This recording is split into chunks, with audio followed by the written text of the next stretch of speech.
하나님 말씀 읽도록 하겠습니다.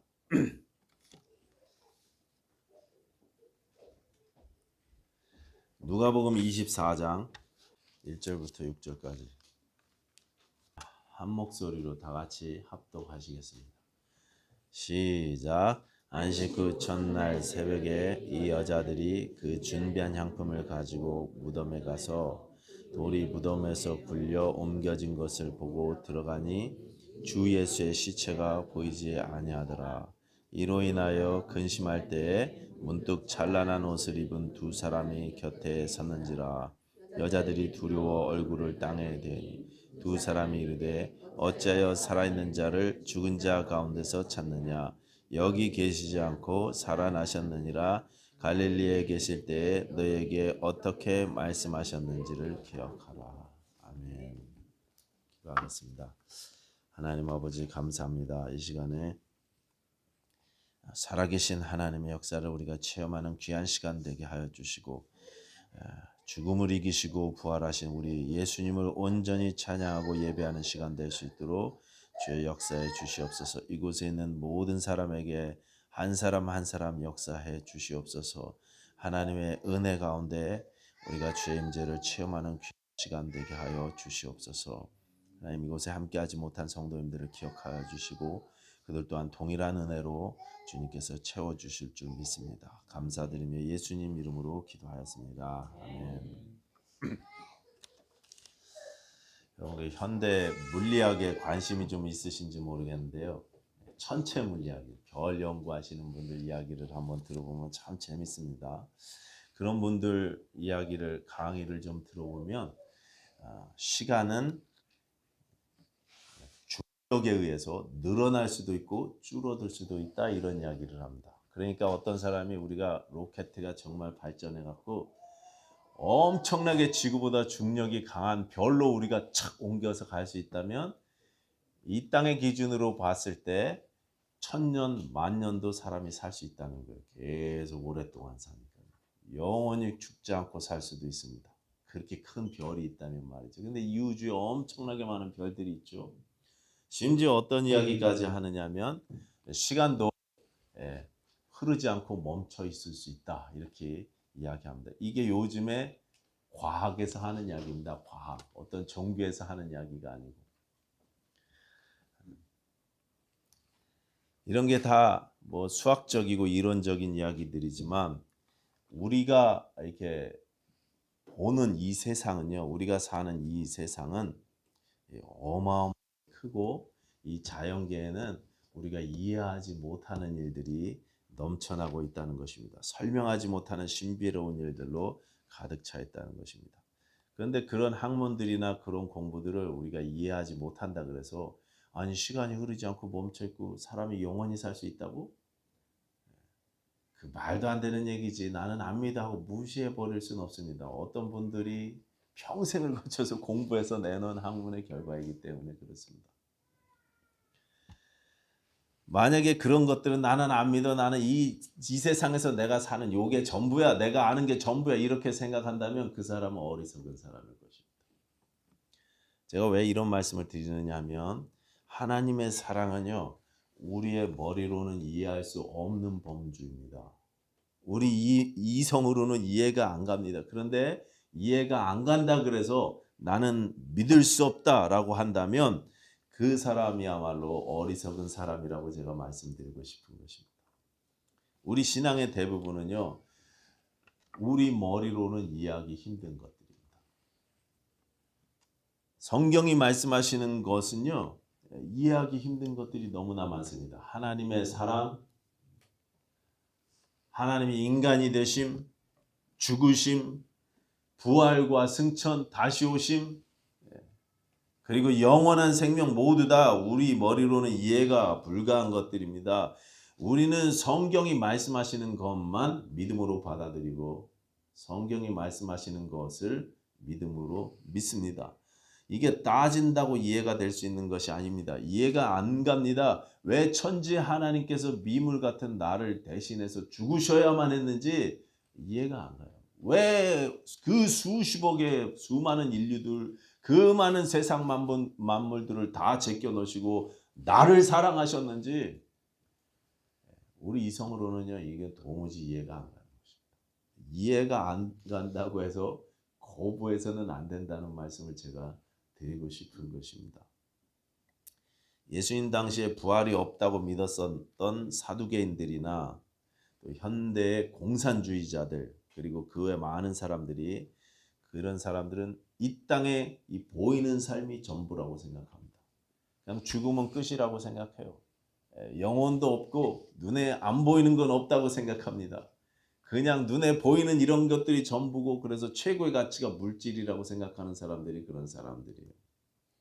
그러다 보니까 그들에게는 이 세상에서의 100년 정도의 짧은 삶이 전부고 이 땅의 삶이 끝나면 영원한 nothing이 우리를 기다린다. 아무것도 없다. 그렇게 이야기합니다. 그런데 그렇게 이 땅에서 잘 먹고 잘 사는 것에만 관심이 있는 수없이 많은 사람들에게 이 세상이 전부가 아니라고 사람이 한번 났다가 죽는 것은 정해진 것이고 그 후에는 심판이 있을 것이고 그 심판에 따라서 그 다음 세상이 결정될 것이라는 성경의 말씀을 전하면 자기가 모르니까 이해를 못하니까 이해가 안 가니까 그냥 무시해버립니다. 생각하기 싫다고. 나한테 그런 얘기 하지 말라고. 나는 오늘 먹고 사는 것만 해도 바빠 죽겠는데. 그냥 무시해버린다는 것입니다. 이건 영혼을 준비하는 이야기인데 우리가 진지하게 이걸 고민하지 않는다면 아주 무책임한 것이고 어리석은 것입니다. 오늘 부활주일입니다. 예수님이 나 때문에 나를 위해서 십자가에 돌아가시고 그리고 사흘 만에 죽음을 이기시고 부활하셨음을 기뻐하고 기념하고 감사하는 그런 주일입니다. 나도 그렇게 우리 주님처럼 언젠가 다시 부활할 것임을 믿고 감사하는 날인 것입니다. 이 부활은 우리 신앙의 핵심 중에 핵심입니다. 이 부활의 문제는 이해가 되고 안 되고의 문제가 아닙니다. 납득이 되고 안 되고의 문제가 아닌 것입니다. 우리 머리로는 한계가 있어서 내 주변의 자연계조차 이해하지 못하는 게 엄청나게 많은데 내가 이해하지 못하지만 이 부활이 진리고 현실이라는 사실을 믿음으로 받아들여야 한다는 것입니다. 예수님이 십자가에서 나 대신 죽으셨지만 만약에 그렇게 죽고 끝나셨다면 우리에게는요 아무런 소망이 없습니다. 아무런 소망이 없습니다. 그러니 죽음을 이기시고 사흘 만에 부활하심으로 온 인류의 최대 문제인 이 죽음의 권세를 꺾어버리신 우리 예수님을 찬양해야 합니다. 우리에게 산 소망을 허락하셨기 때문에 그렇습니다. 나를 믿는 자는 죽어도 살겠고 무릇 살아서 나를 믿는 자는 영원히 죽지 아니하리니 이것을 네가 믿느냐 그러셨습니다. 그 말씀이 그대로 이루어질 것을 보여주셨습니다. 스스로 보여주셨습니다. 이 땅의 모든 종교의 장시자들은 다 죽었어요. 무덤을 남겼죠. 공자는 73세에 죽어갖고 중국에 묻혔고 석가모니는 80에 죽어서 인도에 묻혔고 마호메트는 63세에 죽어서 사우디 메카에 묻혀 있습니다. 수많은 종교의 교주들도 다 죽어서 무덤에 묻혔습니다. 그런데 예수님의 무덤은 없습니다. 부활하셨기 때문에 그렇습니다. 가끔 다른 종교인들이 크리스마스만 되면 예수님의 탄생을 축하드립니다. 우리도 예수님의 오심을 환영하고 축하합니다. 이렇게 프랭카드 써붙여 놓으시는 분들 있죠. 그런 분들이 크리스마스에는 그런 프랭카드를 착 붙여 놓는데 그런 사찰이나 어떤 뭐 절집이나 이런 종교단체 앞에다 우리도 예수님의 부활을 축복합니다. 축하합니다. 감사합니다 하는 프랭카드는 본 적이 없어요. 크리스마스에는 예수님의 탄생을 우리도 축하합니다 써붙여 놓는데 부활에 대해서는 아무것도 쓸 수 없습니다. 왜 그렇습니까? 그들의 교주들은 죽었기 때문에 그렇습니다. 부활하신 분은 오직 예수님 한 분뿐이기 때문에 그렇습니다. 부활하신 그분이 오직 우리의 생명의 주인이시기 때문에 그렇습니다. 아멘. 예수님의 부활 소식은 성경에 400번 이상 기록되어 있습니다. 처음 사도들은 그래서 설교의 주제가 그분이 다시 사셨다예요. 너희가 십자가에 못 박아 죽인 그분은 다시 살아나셨다. 이게 처음 사도들의 설교의 주제였습니다. 부활하신 그분이 하나님의 아들 그리스도다. 이게 그들의 증거 주제였습니다.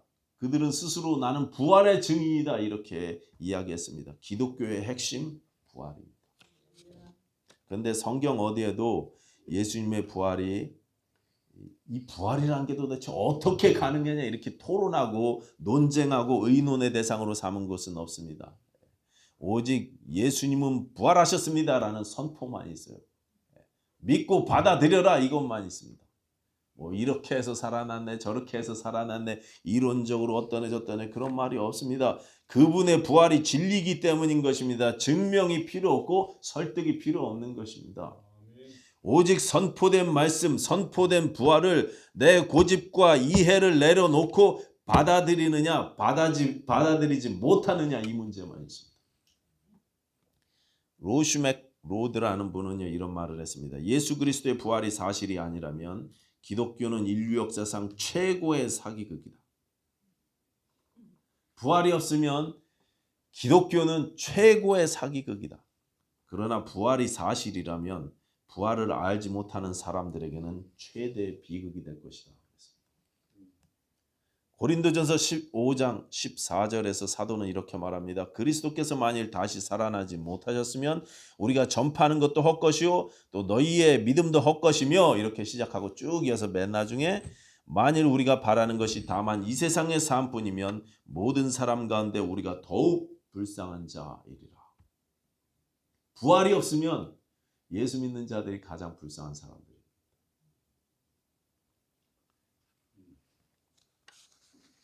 그러나 여러분 예수님은요 부활하셨습니다. 다시 사셨습니다. 나를 위해서 부활하셨고 저와 여러분 그리고 교회를 위해서 다시 살아나셨습니다. 그리고 살리실 것입니다. 그래서 예수의 부활이 나의 부활이고 예수의 부활이 교회의 부활이요 우리의 부활인 것입니다. 예수님이 부활하셨다는 말은 곧 지금도 주님이 살아계시다는 뜻입니다. 아까 우리 살아계신 주 찬송하지 않았습니까? 지금도 성령님으로 우리와 함께 하신다는 뜻입니다.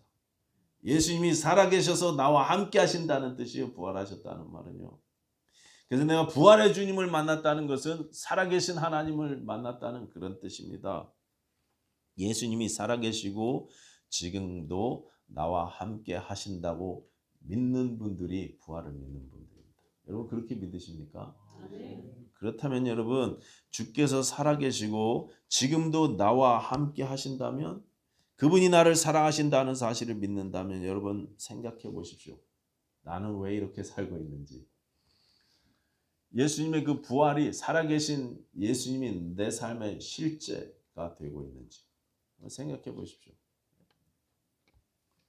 왜 하나님이 안 계신 것처럼 삽니까 우리가? 왜 하나님이 죽은 하나님인 것처럼 우리가 힘들어하면서 사느냐 이 말입니다. 왜 하나님이 안 계신 것처럼 우리가 함부로 사느냐 이 말입니다. 왜 실제가 되지 못하고.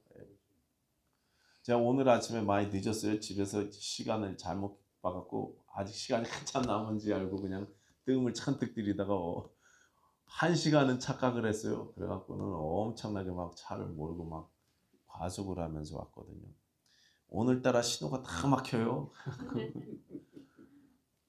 저 비치 블루버드에서 우리 김기영 집사님이 주보는 왜 안 오나 이렇게 속상해하고 계시겠구나 생각하면서 막 밟고 있는데 비치 블루버드에서 신호가 딱 걸려서 서 있는데 어떤 분이 몸도 못 가눌 것 같은 분이 고개도 못 들고 이렇게 숙이고 자전거를 끌고 횡단보도를 터벅터벅 걸어가시는 신호가 바뀌었는데 그분이 안 지나가니까 차가 못 가고 쭉 서 있어요. 그러니까 제 속에서 막 속상한 게 막 올라오죠 또. 아니 저 몸을 해가지고 왜 또 자전거는 끌고 나오셔서 저러시냐고 제가 막 속에서 막 원망이 나오는데 순간 부활의 주님을 찬양하겠다고 예배드리러 간다면서 저분이 예수님이신데 근데 내가 왜 이렇게 함부로 저분을 또 평가하나 이런 마음이 확 들기 시작했습니다. 부활의 주님이 사실이라면 그분을 우리가 정죄하는 게 아니고 막 원망하는 게 아니라 그분을 섬기는 마음, 불쌍히 여기는 마음이 더 있어야 되지 않습니까? 하나님이 살아계시다면 예수님이 정말 부활하셔서 나와 성령님으로 함께 하고 계시다면 우리 삶이 왜 이렇습니까? 여러분 왜 하나님이 죽은 하나님인 것처럼 그렇게 삽니까 우리가?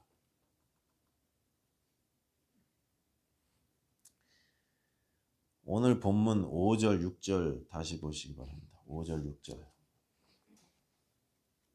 다 같이 읽겠습니다. 꺼놓으셨네요, 저기? 저 있습니다. 그냥 읽겠습니다. 다 같이 시작.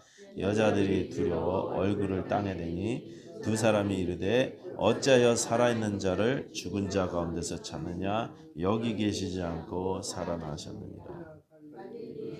거기까지 읽겠습니다. 어찌하여 살아있는 자를 죽은 자 가운데서 찾느냐. 살아계신 주님을 죽은 주님처럼 우리가 섬기고 있습니다. 살아계신 주님을 죽은 자들 가운데서 찾고 있습니다. 예수님께서 돌아가시자마자 바로 저녁이 되어서 안식일이 시작되었습니다. 몇 시간 만에 장례가 급박하게 진행되었습니다. 해지기 전에 빨리 끝내야 되니까 향품을 미리 준비할 수 부유한 부유했던 니고데모 같은 분이 이제 향품을 가지고 왔고 정말 예수님께 장례 용품으로 향품을 발라드리고 싶었던 자매님들은 아무것도 준비를 못했어요. 그러다 보니 이분들이 집에 돌아가서 이제 향품을 준비하고 안식일이 시작됐기 때문에 이제 못 움직입니다. 그래서 안식일이 끝나기를 기다렸습니다. 그렇게 안식일이 끝나자마자 안식 후 첫날 새벽, 주일 새벽에 일요일 새벽에 여인들이 예수님의 무덤에 찾아갔습니다.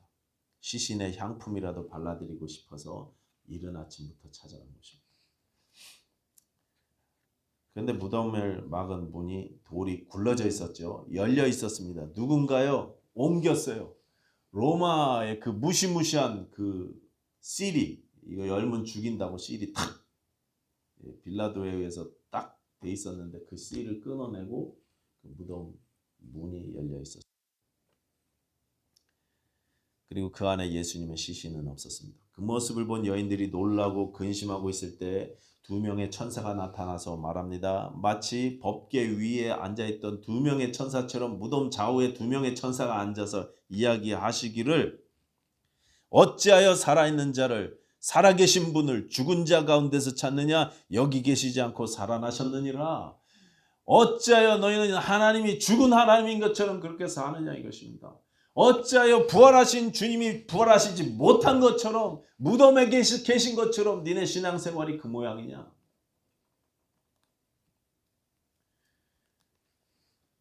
주님이 부활하셨다는 사실을 믿는다면 살아계셔서 나와 함께 하신다는 사실을 믿는다면 왜 우리는 산 예수님을 죽은 자들 가운데 찾고 있느냐 이것입니다. 왜 나는 하나님이 안 계신 것처럼 살고 있습니까? 왜 우리 신앙생활이 이렇게 흔들리고 있습니까? 왜 우리가 그렇게 흔들리고 슬럼프에 빠지고 넘어지고 서로 미워하고 힘들어하면서 살고 있는지 한번 생각해 보자는 말씀입니다. 나를 사랑하시는 주님이 나와 함께 살아계셔서 지금도 함께하고 계시다면 예수님이 부활하신 것이 맞다면 그러면 우리는요 기뻐해야 마땅합니다. 기뻐할 수 있습니다. 어떤 상황에서도 기뻐할 수 있습니다. 빌립보서 말씀을 실천할 수 있습니다. 기쁨으로 충만한 삶이어야 마땅합니다. 내 가장 근본되는 영혼의 문제 죽음의 문제가 해결받았기 때문에 그렇습니다. 그분이 나와 함께 하시고 나를 인도하시기 때문에 그렇습니다. 한국의 어느 권사님이 세상적으로는 부러울 것이 없는 그런 삶을 사셨습니다. 남편이 외국계 회사의 지사장님으로 한국에서 아주 잘 나가시는 돈을 많이 버시는 분이셨고 능력 많으신 분이었고 아들도 외아들이었는데 똑똑해갖고 미국의 아주 유명한 좋은 학교에서 그래서 공부를 많이 하고 있었답니다. 남부럽지 않는 삶을 살고 있습니다. 건강한 삶을 살고 있었습니다. 그런데 이 권사님 마음이 늘 안타까운 것이 그 남편과 아들에게 같이 교회 다니자 예수님 믿자 그러면은 사람들이 참 착한 사람들이라서 반대는 하지 않지만 부인이나 엄마한테 엄마만 믿으세요. 엄마만 잘 다니세요. 남편도 당신이나 잘 믿어. 내가 헌금은 해줄게. 헌금 예수님 잘 믿어. 그렇게 이야기만 하지 자기는 마음을 열지 않습니다. 같이 신앙생활하고 싶은데 그런데 예수님을 안 믿습니다. 부족한 게 없으니까요. 영원이네, 구원이네, 부활이네 이런 것에 전혀 관심이 없었습니다. 아무리 예수 믿자고 해도 받아들이지 않습니다. 그런데 그 남편분이 어느 날 쓰러지셨어요. 쓰러지셨습니다. 제 고향 교회도 이런 분이 있습니다. 스토리가 똑같습니다. 심각하게 병실에 누워서 언제 퇴원될지도 모르고 의식만 간신히 있는 거의 식물인간처럼 그렇게 하루하루 누워 있었습니다. 전혀 예상하지 못한 일이었습니다. 바로 얼마 전까지 건강검진을 받아왔는데 그때까지만 해도 정상이라 그랬는데 갑자기 이렇게 쓰러져서 병원 신세를 지게 된 것입니다. 그런데 그 상황에서 어느 날 목사님이 신방에서 봤더니 권사님이 감사합니다 하나님 그러더래요. 감사하다 그러더래요. 그래서 목사님이 뭐가 그렇게 감사하십니까 이 상황에 그렇게 물어보셨대요. 짐작은 하시지만 목사님이 한번 물어보셨대요. 그랬더니 권사님 하시는 말씀이 혹시나 해서 이분이 의식이 없이 누워있는 남편 귀에다 대고 이 지경이 됐으니 이제 우리 예수님 믿자. 여보 우리 예수님 믿자. 그렇게 이야기했대. 예수님이 우리를 사랑하시고 당신을 위해서 십자가 지시고 죽으셨어. 그러니까 우리 예수님 믿자. 그랬더니요 남편이 눈물을 흘리더래요. 몸을 못 움직이시는 그분이 눈물을 흘리더래요. 근데 이게 혹시 우연의 일치인가 싶었고 그 다음에 몇 번에 걸쳐서 계속 예수님을 소개하고 예수님 믿어야 된다고 여러 번 소개했더니 그때마다 남편이 눈물을 흘리시는 것을 보면서 이분이 확신을 한 거예요. 이분이 지금 말을 듣고 있구나. 예수님을 영접했겠구나. 그래서 이제 마음에 기쁨이 나오기 시작하고 감사가 나오기 시작했다는 그런 감정이었습니다. 그 와중에 미국에서 공부하던 아들이 한국에 왔습니다. 엄마가 이상해 보였습니다. 이해가 안 됐습니다. 울고불고 난리가 났을 것 같아서 왔는데 엄마가 감사하다 소리나 하고 앉아있고 기쁘다 소리를 하고 있으니까 이상하죠. 그래서 아빠 병원에 같이 차 타고 오면서 차 안에서 엄마 뭐가 그렇게 이 상황에서 기쁘고 감사하냐고 그랬더니 나는 아들에게도 그래서 찬스가 나서 복음을 전하더니 예수님 때문에 내가 기쁘다. 힘들지만 내가 견딜 수 있다. 아빠가 예수님을 믿게 된 것 같아서 감사하다. 그 말을 듣고 한참 뒤에 아들이 이렇게 말합니다. 나도 한번 믿어볼게. 나도 한번 믿어볼게. 그래서 길가에 차를 세우고 그날 예수님을 같이 손잡고 영접하는 영접기도를 했었다고 간증을 했습니다. 여러분 주님이 살아계신 것이 맞다면 그럼 우리는 기뻐할 수 있어야 마땅합니다. 왜 우리가 그분이 안 계신 것처럼 왜 우리가 그분이 죽은 하나님인 것처럼 그렇게 마냥 슬퍼하고 마냥 힘들어하면서 절망하면서만 사느냐 이것입니다. 잠깐 우리가 힘들어하고 절망할 수 있지만 일어나야 됩니다. 일어날 수 있어야 됩니다. 우리 가운데 기쁨이 회복되기를 여러분 훈련하시기 바랍니다. 영성 훈련 중에 기쁨의 훈련, 회복의 훈련, 축하의 훈련 이런 거 있습니다. 있어요. 우리는 기뻐하는 것도 훈련하셔야 돼요. 부활하신 주님이 나를 사랑하시고 나와 함께 하시니 우리는 믿음으로 기쁨을 누릴 수 있습니다. 또 하나는 만약에 우리 주님이 부활하셔서 살아계신 것이 맞다면 우리는 우리 삶의 모든 것을 그분께 맡길 수 있어야 됩니다.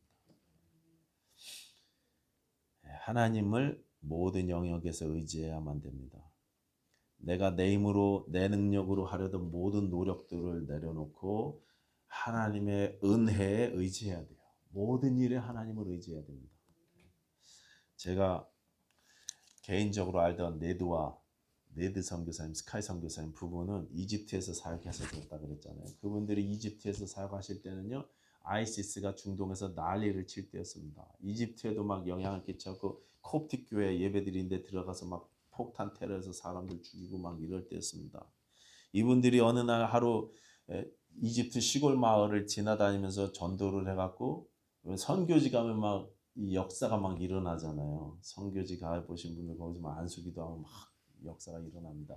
이분들도 그런 은사를 가지고 사역을 하셔갖고 그래갖고 이집트 시골 마을을 한 마을을 통째로 전도를 해갖고 이슬람이었던 그분들이 예수 믿기로 작정을 하고 모여서 예배를 드리기 시작했습니다.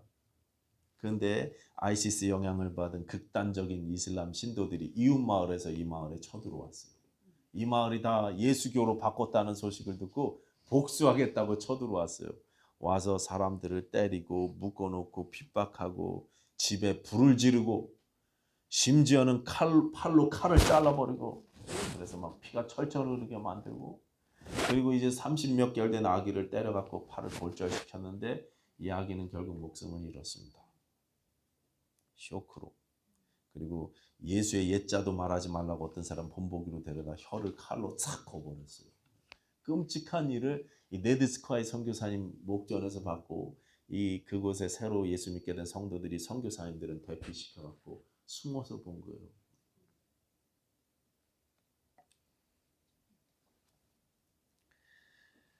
그날 이후 계속되는 이 핍박, 그분들이 왔다 갔다 하면서 계속 괴롭히는데 이 동네 신자들과 함께 모여서 이분들이 핍박 때문에 다시 이슬람으로 돌아가는 게 아니라 모여서 함께 기도합니다. 하나님, 우리가 이 어려움을 믿음으로 이겨내게 해주시옵소서. 끝까지 믿음 지키게 해주시옵소서. 간절히 모여서 기도했습니다. 그 뒤에 이제 엄청난 간증들이 이어서 나오는데 결국 그분들은 믿음을 지켰고 이겨냈습니다. 하나님이 그분들을 위로하셨고 부활을 경험케 하셨습니다. 더욱더 이분들의 믿음이 강해졌습니다. 여전히 그곳에는 핍박이 있습니다. 여전히 예수 믿는다는 이유로 끌려가서 매맞고 재산을 다 뺏기고 심지어 죽기까지 합니다. 나라에서도 그냥 모르는 척해요. 사람이 죽는데도. 그러나 이제 그분들은 두려워하지 않습니다.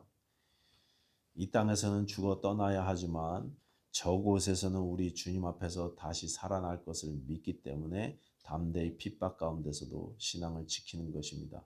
모든 것을 다 하나님께 맡기는 거예요. 하나님이 가장 선한 길로 인도하실 줄로 우리가 믿는 것입니다. 하나님을 의지하는 것. 여러분, 부활신앙이 사실이라면 살아계신 하나님을 우리가 의지할 수 있습니다.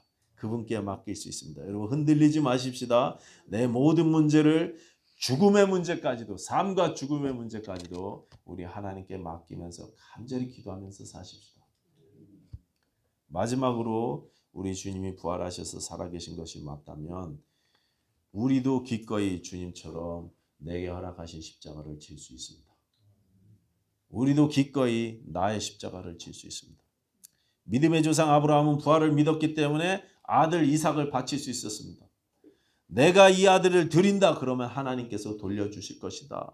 내가 이 아들을 포기한다 그러면 하나님이 세우신다. 나는 죽인다 그러면 하나님이 살리신다. 나는 지고 밟히고 패배한다 그러면 하나님이 나를 승리케 하실 것이다. 이게 부활신앙입니다. 이게 내 십자가를 지는 것입니다. 손해가 있어도 진리의 길을 갑니다. 고난이 있어도 주님의 뒤를 따라가는 것입니다. 신앙인의 최고의 능력은 부활신앙인 것입니다. 주께서 살아계셔서 나와 함께 하신다는 믿음입니다. 이 신앙 때문에 내게 허락하신 십자가를 오늘도 우리가 감당해낼 수 있습니다. 처음 신앙의 선배들이 다 그렇게 믿음을 지키다가 떠났습니다. 예수 믿는다는 이유로 예수 때문에 칼에 죽고 창에 죽고 화형당해 죽고 사자의 밥이 되어서 죽어가면서도 주님이 살아계시기 때문에 나도 부활할 것이기 때문에 기쁨 가운데 죽음을 맞이했습니다. 기꺼이 자기에게 주어진 임무를, 십자가를 감당한 것입니다. 기꺼이 감당한 것입니다. 우리도 그렇게 할 수 있습니다. 내 삶 가운데 하나님이 허락하신 사명들을 기꺼이 감당해낼 수 있습니다. 우리 주님은 부활하셨습니다. 죽음을 이기고 다시 사셨습니다. 하나님은요, 살아계신 하나님이세요. 그렇기 때문에 우리는 이길 수 있습니다. 기뻐하며 감사하며 살 수 있습니다. 내 모든 문제를 주님께 맡기고 살 수 있습니다. 내 재정의 문제도, 건강의 문제도, 관계의 문제도 다 하나님께 맡겨서 올려드리고 기도할 수 있습니다. 내게 주어진 십자가도 능히 감당하면서 살 수 있습니다. 아무리 힘들고 어려워도 우리는 무너지지 않습니다. 죽음을 이기고 부활 승리하신 살아계신 하나님의 이름으로 하루하루 승리하며 사시는 저와 여러분들 되시기를 축원합니다. 기도하겠습니다. 하나님, 우리가 영원한 삶을 가지고 있음을 알게 하시니 감사합니다.